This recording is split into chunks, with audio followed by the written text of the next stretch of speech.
This is just a sample of the audiobook. To get the complete audiobook, access the link posted in the first comment. Obviously, I have bulked up to my present athletic appearance since then, but it was real touch and go there for a while. You can all relax, Spade is ripped and ready for the combine. That's an NFL reference. By the way, my parents met when Dad was in the Air Force as a radar man, which is the biggest pussy job, and my mom was a sweet, attractive little debutante who went from private schools to Denison University in Ohio. They both attended that, and I guess sparks flew. I can't imagine the sparks, but they tell me they were there. So in a major play-a move, my dad, Sammy, put a ring on it, and my mom was looking forward to a very quiet, normal life in the Midwest, raising a family with her doting husband nearby. We will find out how this plan went off the tracks later. These hooks keep you listening. Needless to say, growing up I was pretty microscopic and I hated it. I wasn't just short, I was like, oh fuck, I hope everything's cool with this kid. Maybe he's actually a hamster short. I'm one of 3 kids, all dudes, Brian, Andy, and David, B-A-D, as my mom joked. She's not a pro comedian, so I didn't expect a huge LOL out of that. I'm the baby, and compared to my brothers, I looked like a baby. And oh, I acted like a baby, too. I was such a gigantic pussy/mama's boy growing up, it was almost comical.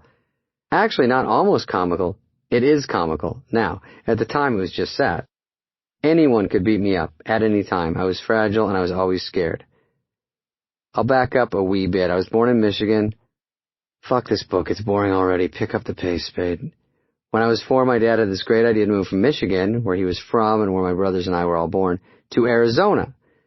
I think the move was motivated by my dad's desire to cheat on my mom in a different state. Apparently he had plowed through Michigan, literally, and he was ready to take on the Valley of the Sun.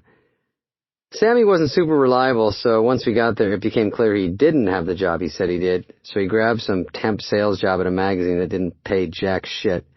Then he scrammed on the family, and that was that. No calls, no alimony, no child support. Crickets across the board. So my mom, who was truly a saint, had the unfortunate job of raising 3 selfish little rugrats with little to no income in a town she didn't know with 0 friends around. The least my dad could have done was bail out on her in Michigan so she had some peeps around, but he was too selfish to be that thoughtful. So here we were, frying in the desert with no dough and no plan. My mom had to go out and get 2 jobs. However, this was the 70s, when guys were assholes and women didn't get paid anything. It's sort of like today. Yay, progress. So she worked constantly as a secretary and also doing sales at a department store, while my brothers and I were constantly bitching about not having enough of everything. Why don't I have a surfboard, etc. Must have been tough on her. Mom would break down sometimes, but mostly she wouldn't complain and tried to make her ungrateful little children happy. My dad would show up once a year and give me a Nerf football for Christmas and act like he was my hero. Oh my God, it's 2 colors, you spoil us, you prick. The thing was, he was sort of a hero when he came around. When your dad isn't there, you wonder what the fuck he did to make it so bad where he had to go. It's not like his kids were accidents. He planned to have a family.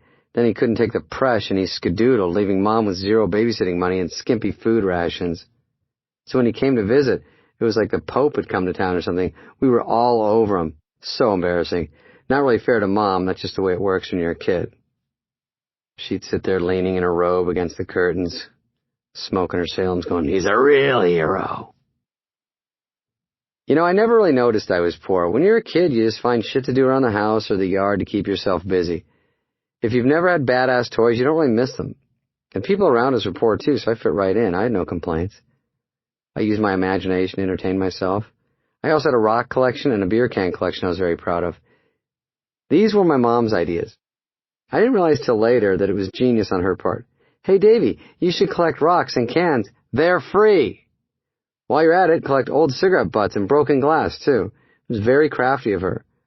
And I'm not bragging, but I had mica, pyrite, and an amethyst in my collection. Oh, yeah. Side note to listeners, amethyst, those big purple crystal ones, were a big panty dropper back in the day. Oh, yeah. Even the big old-school 70s panties with the louvers on them. Dinners at home usually consisted of the 5 main food groups: tater tots, fish sticks, mac and cheese, Oreos, and cereal, or some combination of these, with a Coke or milk. She did her best. Later we moved up to lean cuisine. We were ballin'.